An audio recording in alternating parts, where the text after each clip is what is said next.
The passengers on Flight 728 had no idea they were about to witness something that would ground an entire airline. When a young black man in first class asked for a blanket, the flight attendant scoffed and then slapped him across the face, calling him a faker. The cabin went silent. She didn't know who he really was, or who was sitting quietly a few rows back, watching everything. 5 minutes later, the plane hadn't taken off. 10 minutes later, every executive from the airline was on a video call, and her world was about to shatter. Malik Anderson boarded the flight with calm confidence. Dressed in a hoodie, jeans, and sneakers, no one would have guessed he was the only son of billionaire Reginald Anderson, the quiet owner of one of the world's largest tech and aviation conglomerates. He had no entourage, no briefcase, just a backpack and a book. His father had raised him to stay grounded, to live without entitlement, no matter the billions in the bank. So Malik often flew solo, refusing special treatment. But on this flight, his decision to travel quietly was about to test his father's greatest lesson. Wait a second. Tell us where you're watching from in the comments. And don't forget to subscribe for more powerful stories like this. The flight attendant, Rachel, glanced at Malik when he asked politely for an extra blanket. Her eyes narrowed. "You people always want more than what you paid for," she hissed. Malik raised an eyebrow. "Excuse me?" "You're in the wrong seat," she added, voice louder now. "Get back to economy where you belong." "I have a first-class ticket," he responded, calmly showing it. That's when she slapped him. Gasps rang out in the cabin. Phones rang. A few passengers started recording. Malik didn't say a word. He just pulled out his phone and dialed a single number. Rachel stormed off, smugly, thinking she had put him in his place.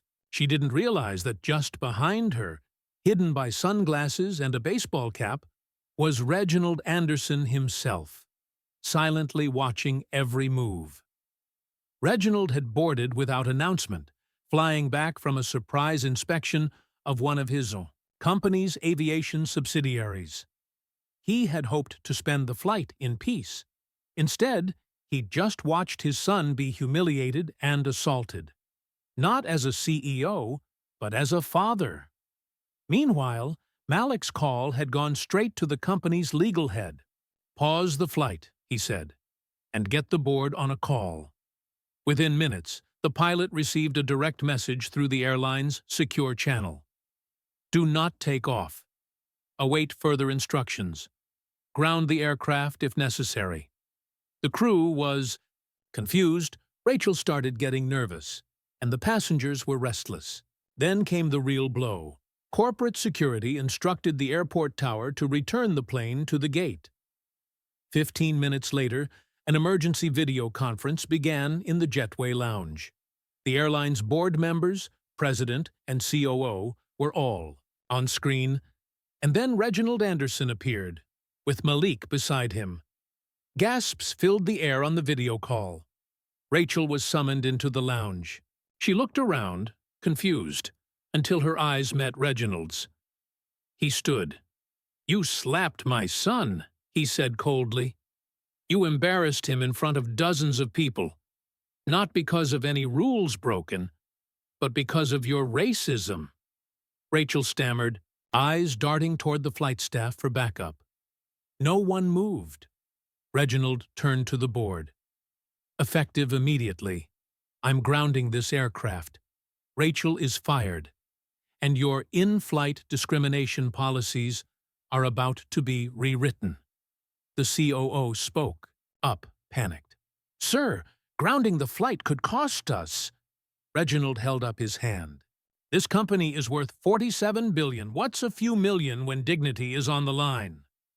On the call, he turned to the press team and said, "I want a public apology issued within the hour." By the end of the day, the airline's name was trending worldwide.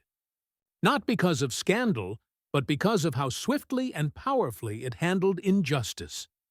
Rachel was terminated and banned from all commercial aviation jobs through formal complaint filings. Malik, still calm and dignified, refused to press charges. "This isn't about revenge," he said during a press conference the next day. "It's about accountability and change." Reginald pledged $10 million toward diversity training for all airline staff. He created a new hotline for in-flight discrimination directly linked to the CEO's office. Passengers who witnessed the incident described it as life-changing. One woman tweeted, "I've never seen justice happen in real time before." That slap echoed. But the response? It roared. Malik and Reginald's quiet power reminded the world that wealth doesn't always come with flash, but it can be used for good, when wielded with integrity. And for every passenger who watched the plane get grounded that day, it wasn't just a delay, but a defining moment of truth. If you enjoyed this story and thought it provoking, don't forget to like, share, and subscribe for more powerful narratives. Let us know your thoughts in the comments. Take care.